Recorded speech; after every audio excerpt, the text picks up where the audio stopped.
आइए 7वां अध्याय प्रथम स्कंध का।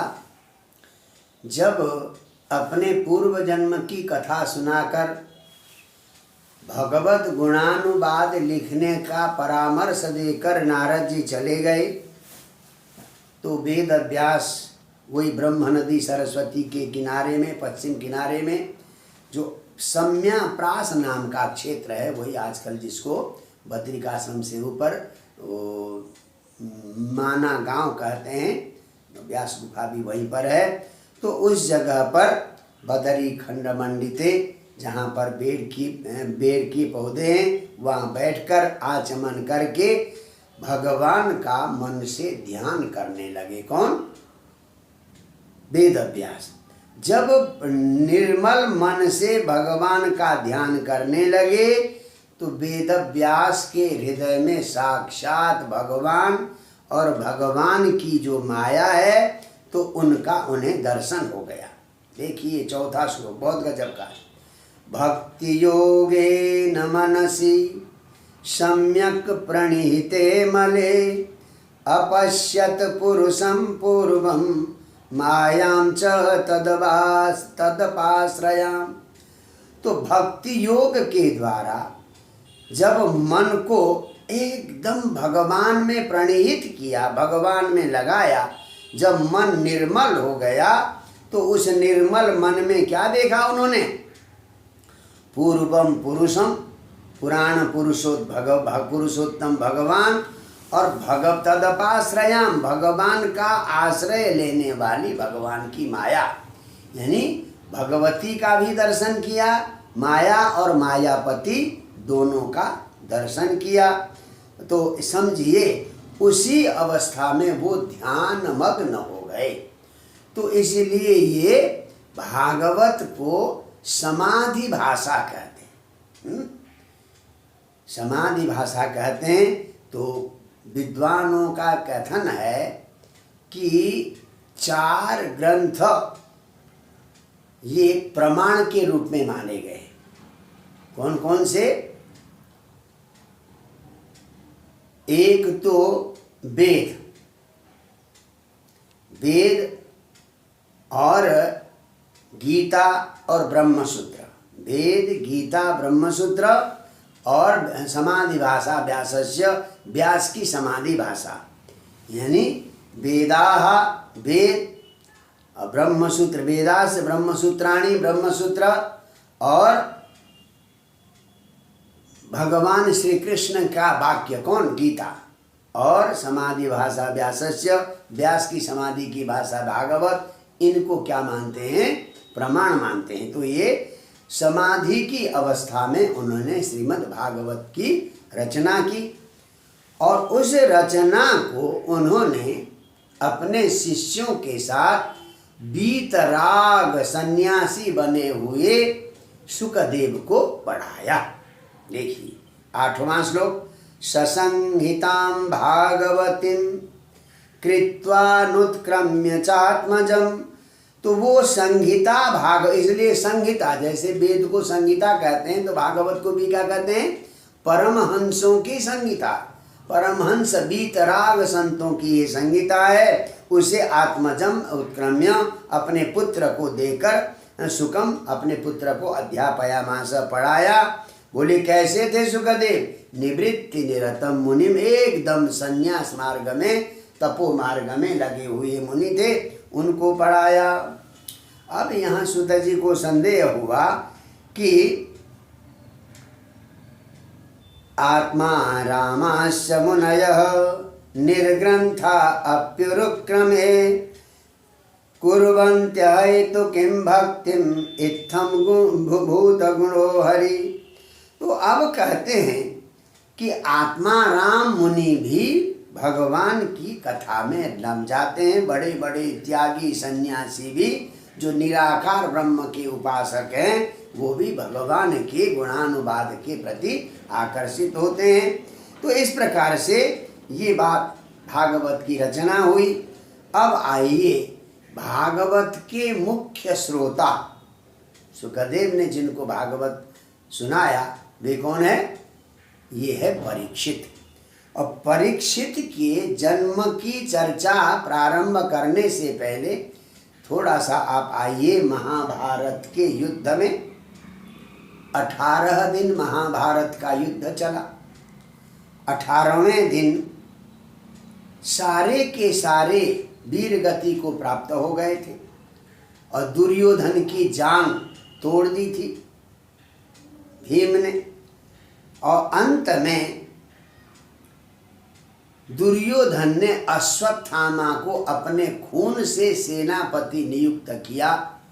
अश्वत्थामा ब्राह्मण पुत्र होने पर भी उसमें विवेक कम था, इसलिए सोते हुए जो 5 पांडवों से 5 पुत्र उत्पन्न हुए थे द्रौपदी से उन 5 पुत्र को सोते समय जाकर मार दिया। रात्रि के समय पर मार दिया। जब सुबह जब ये घटना पता चली तो व्याकुल होकर द्रौपदी रोने लगी। 5 पांडव आ गए। जब इस दृश्य को देखा, पता चला कि ये कृत्य अश्वत्थामा का है, तब अर्जुन अपनी पत्नी द्रौपदी को सांत्वना देते हुए कहते हैं, वीरोचित सांत्वना देते हुए कहते हैं, देखिए 16वां श्लोक, तदा शुचस्ते प्रमृजामि भद्रे यद ब्रह्मबंधो शिराततायिन गांडीवमुक्तै विशिखैरुपारे त्वाक्रम्य यत् स्नास्यसि दग्धपुत्रा। हे भद्रे, हे मंगलमयी द्रौपदी, ते शुच तदा प्रमृजामि, तुम्हारे इन पुत्र शोक को तब मैं पहुँचूंगा, तुम्हारे आंसू मैं तब पूछूंगा। कब पहुँचूंगा? जो ब्रह्म बंधो, जो ब्राह्मण कुल में उत्पन्न होकर भी नीचता का कार्य किया है, आतताई का कार्य किया है, उस अश्वत्थामा को गांडीव मुक्तै ही विशिखै, गांडीव धनुष के द्वारा छोड़े हुए बाणों से उसको उसका सिर काट कर, उस नीच ब्राह्मण अश्वत्थामा का सिर काट कर सिर तुम्हारे पास उपाहरे ले आऊंगा।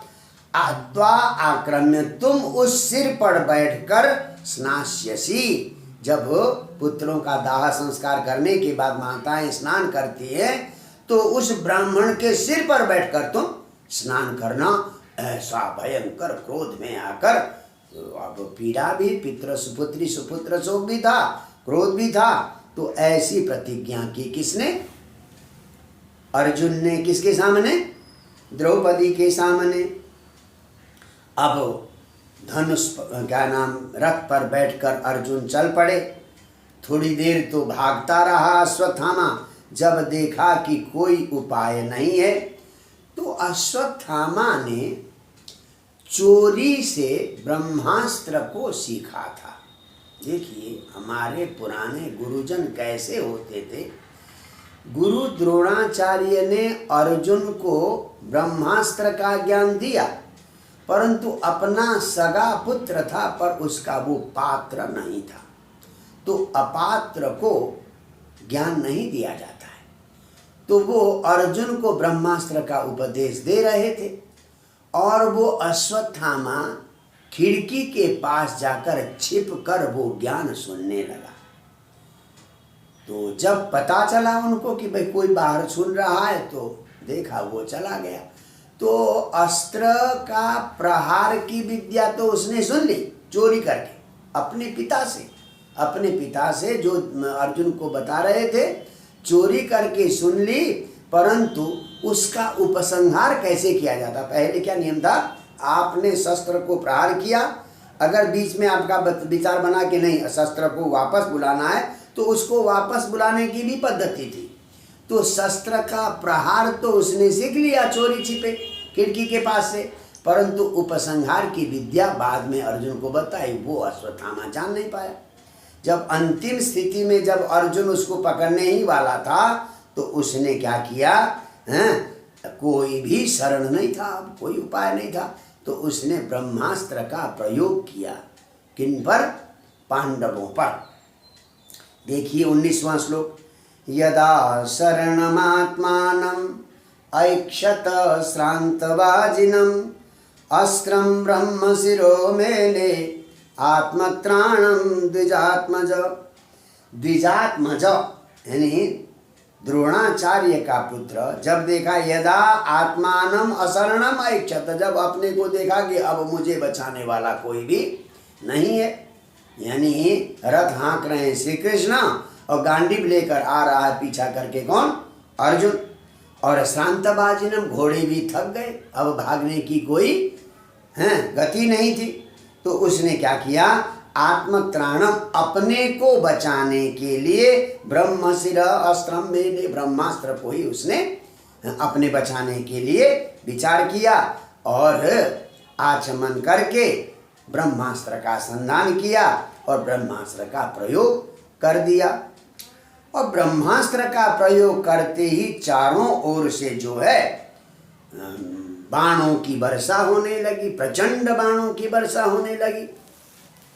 सारे जीवलोक में त्राही त्राही मच गया हैं। और अर्जुन को समझ में ही नहीं आ रहा कि ये क्या है, चारों ओर से जो है ये बाण की वर्षा हो रही है। भगवान से पूछा, प्रभु ये क्या है, कैसा है, मैं तो ये कुछ समझ नहीं पा रहा हूँ। तो भगवान ने कहा, देखो ये उपायहीन होकर अश्वत्थामा ने ब्रह्मास्त्र का प्रयोग कर लिया है और वो ब्रह्मास्त्र का प्रयोग तो कर लिया पर इसका उपसंहार नहीं जानता, तो इसलिए तुम इसका उपसंहार करो, ये आज्ञा भगवान श्री कृष्ण ने दी। तब जाकर देखिए 32वां श्लोक, प्रजोपप्लवमालक्ष्य लोकव्यतिकरं च तं मतं च वासुदेवस्य संजहारार्जुनोद्वयम्। तो पहले तो ब्रह्मास्त्र के लिए ब्रह्मास्त्र का प्रयोग किया, 2 ब्रह्मास्त्र हो गए, एक तो अर्जुन ने प्रयोग किया और एक अश्वत्थामा ने प्रयोग किया। जब दोनों ब्रह्मास्त्र मिलकर त्राही त्राही मचाने लगे तब जाकर प्रजा उपप्लवम आलक्ष्य, प्रजाओं में एकदम अस्त व्यस्त त्राही त्राही मच गई। लोक व्यतिकरम, संसार जो है नष्ट होने वाला था। तब जाकर वासुदेव की आज्ञा मानकर द्वयम संजहार, अश्वत्थामा के ब्रह्मास्त्र को भी अपने ब्रह्मास्त्र को भी वापस कर लिया। किसने? अर्जुन ने। तो इस प्रकार से दोनों अस्त्र वापस कर लिए। तब जाकर शांति हुई, तब जाकर उसको अश्वत्थामा को पकड़ लिया। तो ब्रह्मास्त्र से बचाव इस प्रकार से हो गया। जय श्री राधे।